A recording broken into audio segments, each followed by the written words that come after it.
So are you new to camping? You keep hearing different terms and you wonder, what are they talking about? What's dry camping and boondocking or luxury and, what are all these things?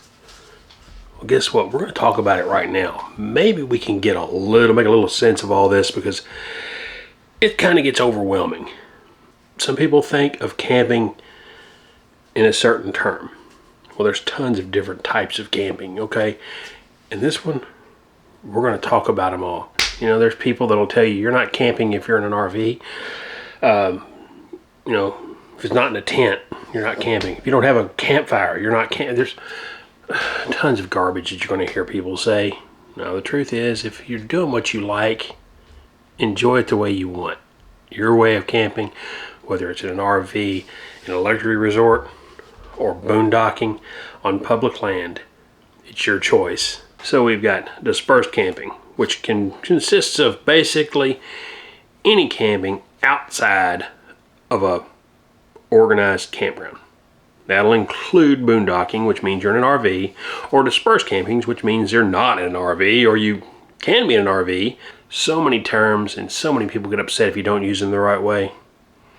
I hope that everybody who hears me using it the wrong way comments below to make sure I learn my lesson. Let's start out with boondocking. All right, that's a term that's pretty well thrown around. Boondocking. What is boondocking? Boondocking is basically any non-campground, and these things all get gray as you go along, but kind of the most accepted definition is camping in an unapproved campground. Generally, it's going to be on government-owned land, public land. I'm not talking about going somewhere doing something illegal. I'm talking about it's free to camp there, it's legal to camp there, and you go do it. There's no improvements, there's no water, there's no hookups, and it's not really a designated campground. And that's generally what boondocking is.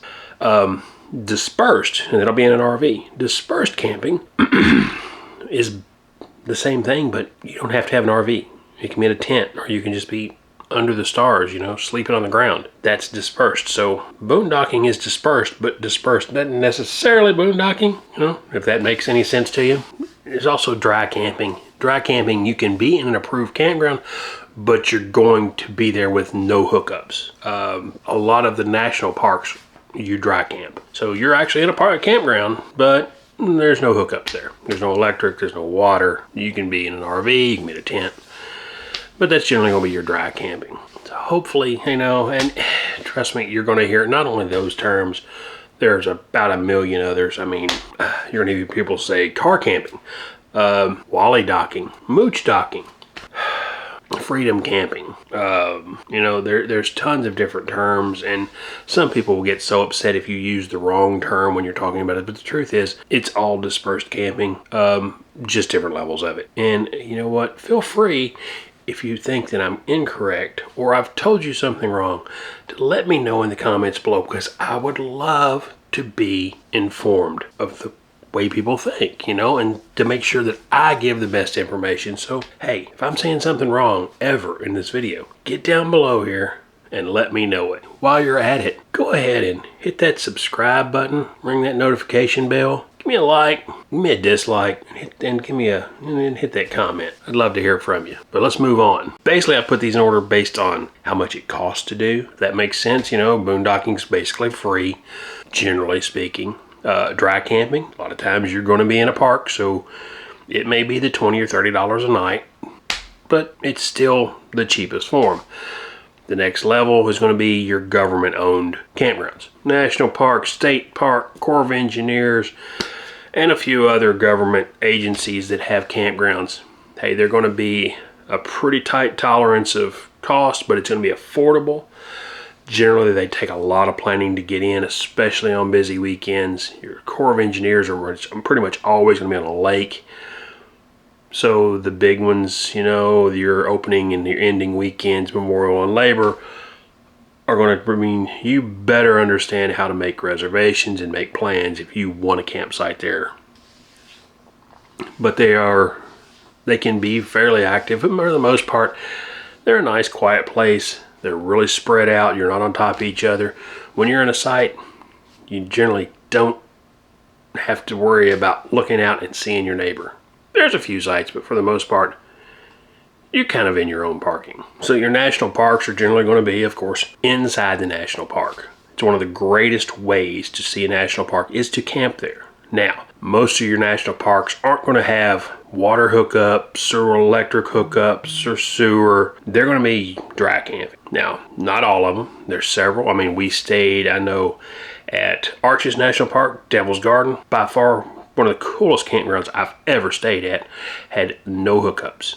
Now, there was fresh water. You could go down and fill your tank and bring back to your camper, but there were no hookups at the campsites. Now, on the same trip, we stayed in Zion at Watchman. Water hookups, electric, and it had a dump station. It's pretty rare to have hookups at a national park. So if you do see them, it's probably a fairly popular park.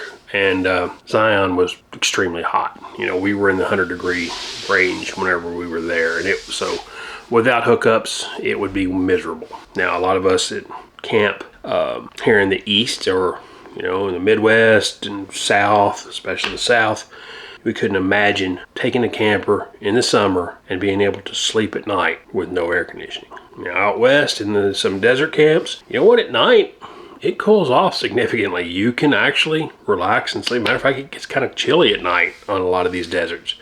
Again, I'm one of those things, guys, if I'm selling somebody wrong, comment below and let them know. But most of the time, the desert really cools down at night. Maybe not as much as we would like for it to, but that dry air sure makes it feel different than it does out here. You know, 80 degrees in the middle of the night at the coolest point with 90% humidity and a dew point that's got sweat dripping off your everywhere. Makes it hard to sleep. So, you know, it's one of those things. So your national parks are there. The next level is, of course, your state parks. Most of your state parks are going to have hookups. They're going to have water and electric. Generally, they won't have sewer hookup, but they'll have a dump station. They'll have, they'll have a few sites. You know, there's normally a couple sites that'll have. Their host site generally does, but for the most part, it's water and electric. Same way with the Corps of Engineers.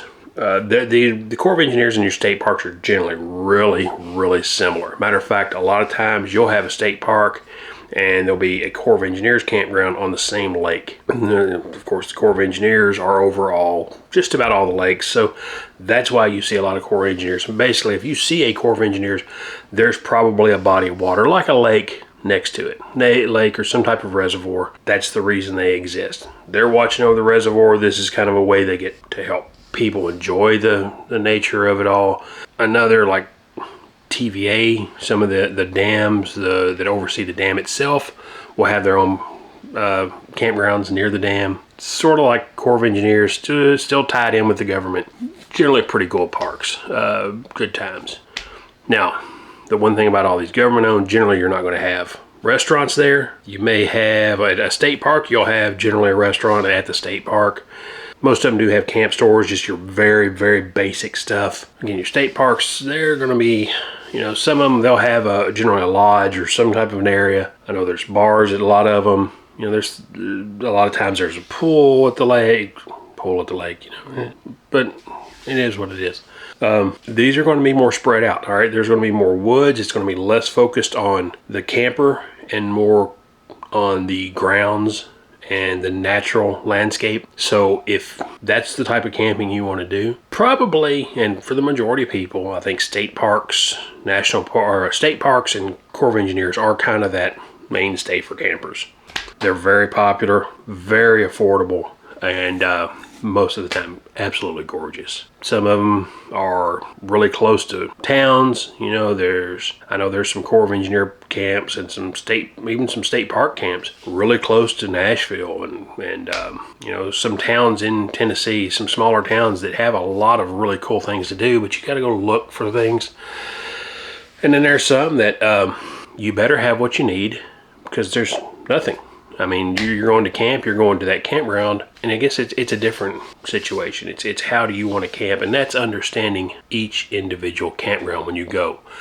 It takes some planning, and we can have a discussion about planning for camping later. A few others, national parks, Those are going to be your affordable, very close to nature, more spread out, bigger sites.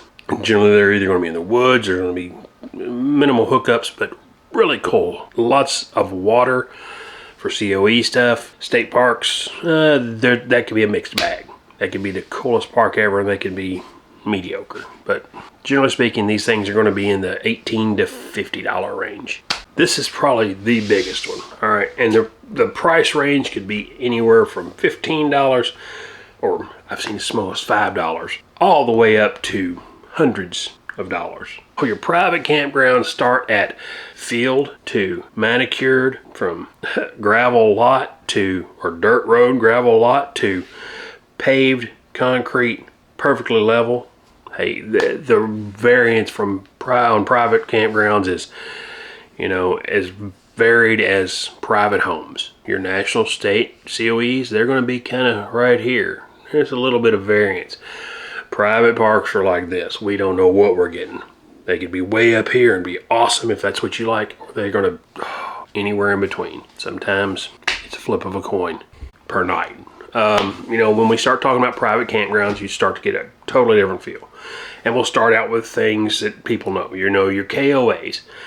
Everybody seems to understand what a KOA is. You have a KOA in town. It's generally going to be close to an interstate. It's normally not what you would consider the vacation destination for me. Some people love them. Again, they are what they are. You have multiple types. So there's a journey. That's your most basic KOA.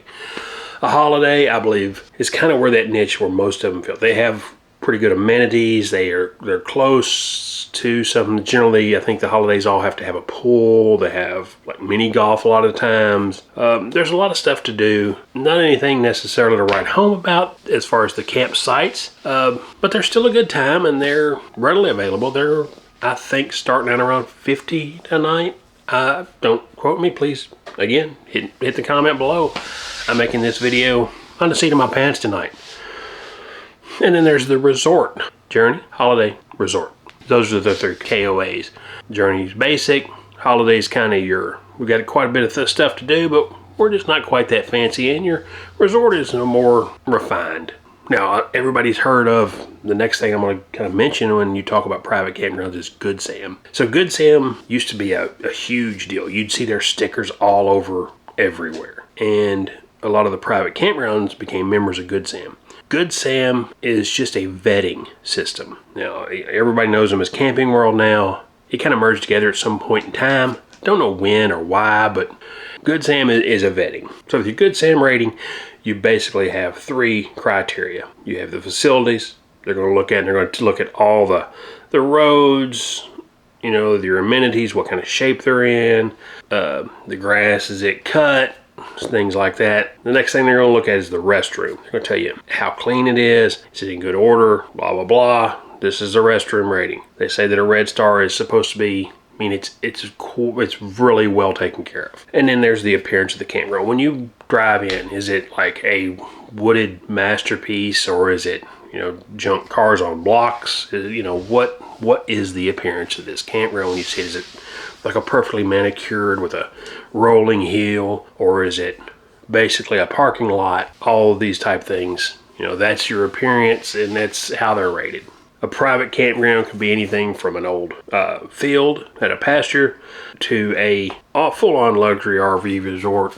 And your luxury RV resorts now have gotten to the point where, some of them, they won't allow an RV over 10 years old, or maybe less. Some are, hey, and I've not seen any, but, there's some that we want vintage RVs.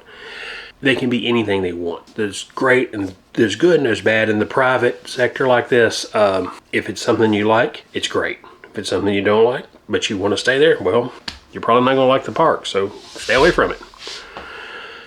Complain about all you want. If it has a 10-year rule, they have their look that they want to put out, and that's kind of the way they've done business. Good for them, right?